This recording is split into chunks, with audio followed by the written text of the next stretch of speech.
That old book vanilla smell is the paper slowly destroying itself. You crack open an 1880 book. The smell hits you before you read a word. Sweet, faintly nutty. It's somewhere between vanilla and toasted almonds. You find it pleasant, nostalgic even. But that scent is the chemical signature of a structure falling apart. You're smelling volatile organic compounds. Small molecules evaporate off the paper and drift into your nose. Every book has its own chemical fingerprint. That fingerprint changes as the book ages. Older books smell stronger and more complex. To get where these molecules come from, you need to know what paper actually is. Most paper made after 1850 comes from wood pulp. Wood pulp is mostly cellulose. That's long chains of glucose molecules bonded together. But it also contains lignin. Lignin is a polymer that acts like glue holding those cellulose fibers together. Lignin is the second most abundant organic polymer on Earth. It makes wood stiff and brown. It's also why newspapers yellow so fast. Paper with a lot of lignin reacts to light, heat, and oxygen. They break the lignin apart. Those breakdown products are the molecules you smell.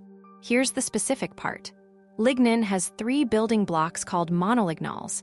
Decades pass, and those bonds break down. One released fragment is vanillin. That's the exact molecule giving vanilla its flavor. That's no coincidence. It's the same compound. Old book vanillin and vanilla bean vanillin are molecularly identical. Your nose can't tell the difference. When you smell an old book and think vanilla, you're identifying a real, present molecule. Vanilla is only part of it. Another breakdown product is benzaldehyde. That smells like almonds. Furfural smells sweet and bread-like. Hexanol smells like cut grass. Toluene, ethylbenzene, and 2-ethylhexanol add their own notes. A degrading book can release dozens of these compounds. So old book smell is a complex mixture. Its exact composition depends on the paper type, age, storage conditions, and manufacturing process. No 2 books smell exactly the same. No 2 books degrade the exact same way. Here's the twist. All these molecules are leaving the page. When you smell that vanilla almond scent, you detect molecules that broke free from the paper's structure. They evaporated into the air. The smell is beautiful, but it's also evidence of loss. To understand this falling apart, go back to the 1850s. Before then, Europe and North America made most paper from cotton and linen rags. Rag paper is remarkably durable. Many 1500s books are still flexible and strong today. But rag paper was expensive and slow to produce. Demand for printed material exploded in the 19th century. Papermakers switched to wood pulp. It was cheap and abundant. The problem is wood pulp paper is chemically unstable. Rag paper isn't. The instability comes from 2 sources. First, the lignin breaks down over time. It releases those volatile compounds. Second, and worse, the paper-making process introduced acids. Those acids actively destroy the cellulose fibers from within. In the 1850s, papermakers started adding aluminum sulfate to paper. They called it alum. Alum bound sizing agents, which keep paper from absorbing ink. But alum mixes with moisture in the air. It forms sulfuric acid. That acid actively breaks the bonds between glucose units in the cellulose chains. This is a literal chain reaction. Cellulose is a polymer. It's a long chain of glucose molecules linked by glycosidic bonds. Acid attacks those bonds. It cleaves the chain into shorter pieces. Shorter chains mean weaker paper. Eventually, the paper turns brittle. It cracks when you fold it. It crumbles when you touch it. That's why late 1800s books are often in worse condition than 1500s books. Newer books falling apart while older ones survive seems counterintuitive. But the chemistry explains it. Rag paper has almost no acid and almost no lignin. Wood pulp paper is loaded with both. The scale of the problem is staggering. The Library of Congress estimates 25% of their collection is too brittle to handle.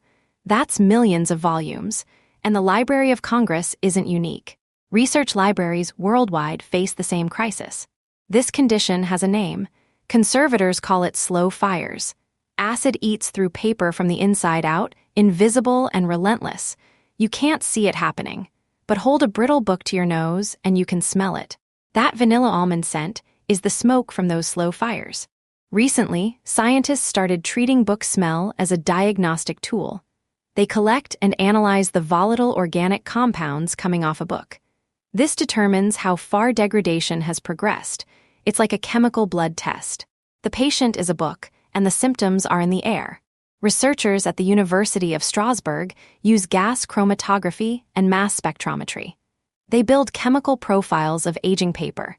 They found certain compounds appear only in advanced degradation. The ratio of different VOCs tells you if a book is stable, deteriorating, or critical. Can you date a book by its smell? Not precisely, but you can estimate its degradation state. That correlates with age and storage history. A 19-0 book from a damp basement smells more degraded than a 17-0 book from a dry library. The nose isn't measuring calendar age. It's measuring chemical age. Environment affects chemical age. Temperature and humidity are the biggest factors. The Arrhenius equation describes how reaction rates change with temperature. It says a 10 degrees Celsius increase roughly doubles the reaction rate. So a book stored at 25 degrees degrades twice, as fast as one at 15 degrees. Humidity is just as critical. Moisture in the air drives the hydrolysis of alum into sulfuric acid. It also provides the water molecules acid needs to cleave cellulose bonds. A book in a damp environment isn't just getting moldy.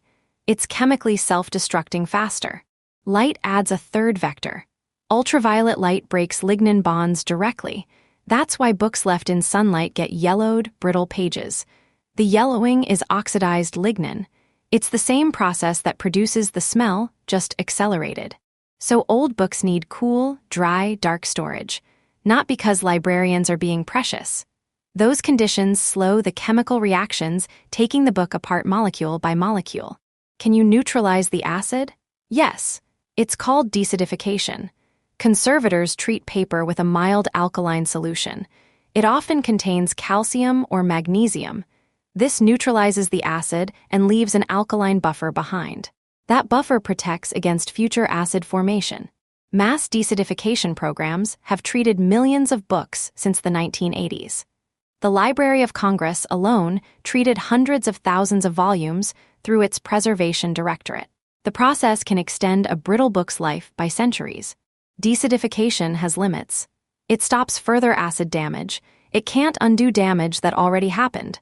Once cellulose chains cleave, they can't reconnect. A brittle book can be protected from getting worse. It can't be made flexible again. The evaporated molecules are gone forever.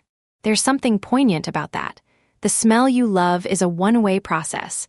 Every vanillin molecule reaching your nose has left the page permanently. The book is slightly less than it was before. The scent is a record of that loss. Our relationship to it is strange. Surveys show people consistently rate old books' smell as pleasant, even comforting.